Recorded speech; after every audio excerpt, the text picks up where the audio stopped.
Yetta, it's a buyer's market. It might be short-lived. Moving forward with the Dekker team. Moving forward together with the Dekker team. We are thrilled to welcome you to another episode of Life's Inside Track. I'm Yetta Dekker. And I'm Ken Dekker. And it's where we get to share techniques, thoughts, tips, tools, and truths that we all need. We all deserve. You, I, everyone. So we can turn our house into home, our families thrive, and we get to build wealth wisely through real estate.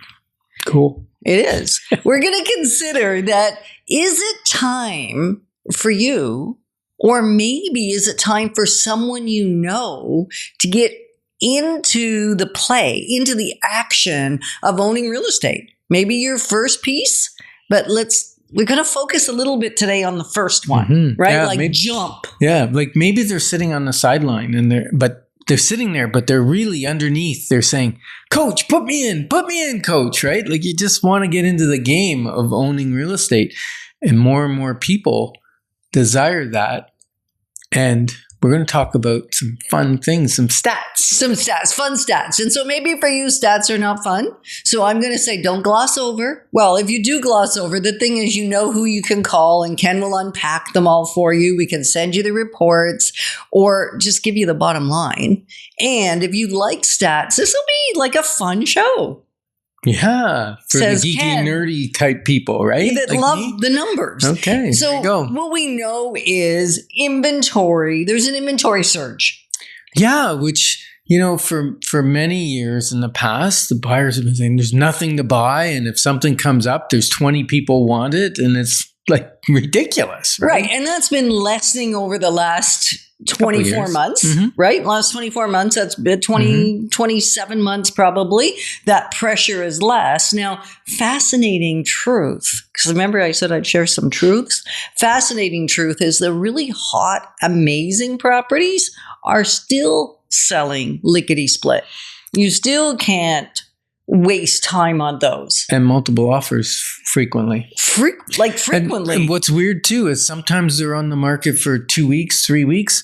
Then an offer comes in, then one or two others come in, and now they're in multiple bids. And somebody could have acted quickly and didn't have to go into multiple bids on a good property. Right. So why is that? I know why that is, but what do you say? Well, it's because there's more inventory. So the buyers are in a more relaxed state. Right. They think they can take longer. We're going to talk about the length of number of days on average for a house to sell. But remember, that's the average, which means there may be some that are taking, half a year or a year, and then others are selling in 2 days. Right. And the one we bought, which we've now been in for a decade, but the reality is things are moving well in that market 10 years ago, and our home had sat on the market before we bought it for 9 years.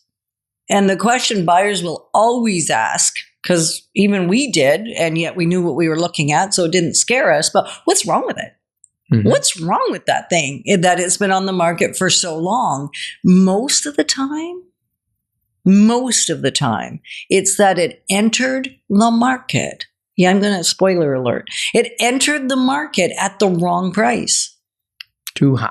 If it enters them, I've even seen it occasionally too low, but then it doesn't take that long because the market will catch up to it for sure. Somebody will find the bargain, right? So it's usually that it started too high, and it's near impossible to now sell it at market value. It's likely going to sell under market value. So inventory is higher. Yeah, well, let's talk about how much higher.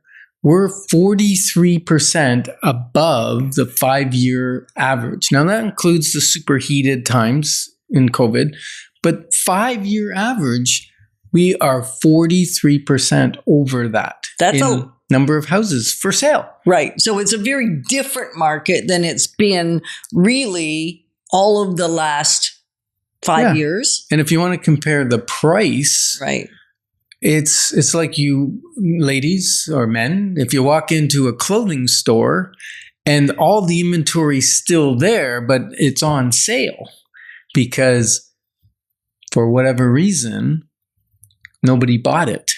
And so you can find everything in your size and your color at the price you want to pay.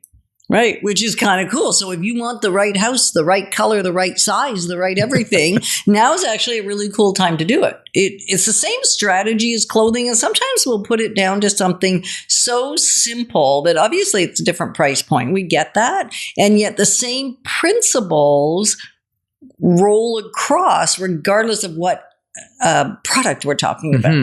And so cumulative days on market, that's an interesting one. Yeah. Cumulative days on market means it might have been on and then expired or was withdrawn or canceled so that they could put it back on at maybe a new price. Could be lower, could be higher, could be they painted, they changed it, they upgraded it.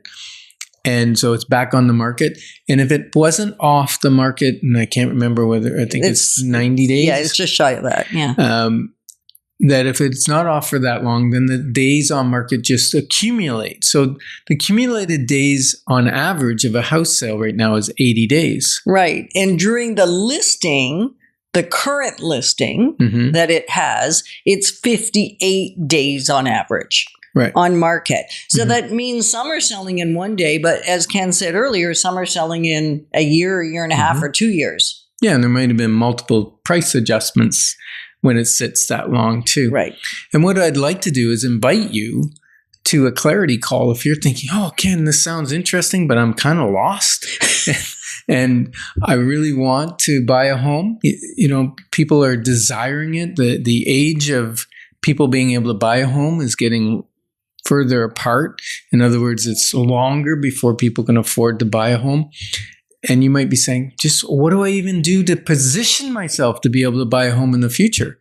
Well, give us a call at 613-867-6058. That's 613-867-6058.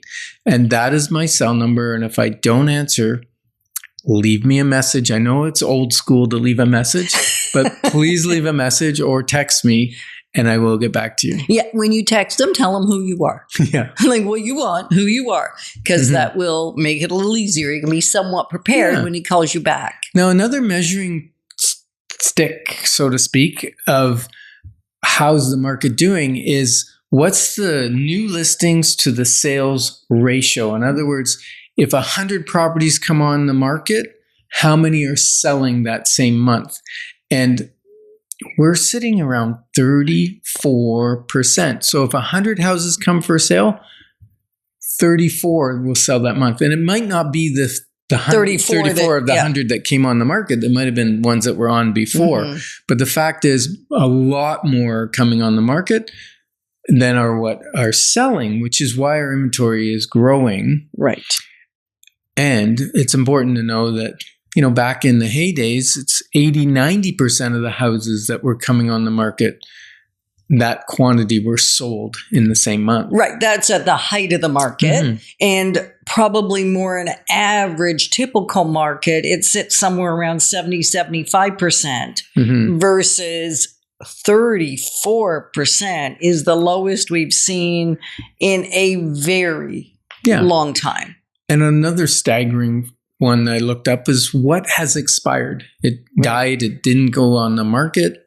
Well, it did go on the market, but then it didn't sell while it was on the market. So the listing itself expired. And the average days before it expired was like 158, if my brain is remembering correctly. 158 days was the average listing before it expired, meaning it didn't sell. So we're talking basically half a year. Yeah. Right? Half a year, didn't sell, and just shy of 4,000. Yep.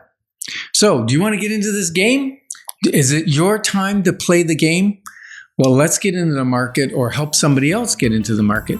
And we're honored to be positioning you to build wealth wisely because it's about much more than just money.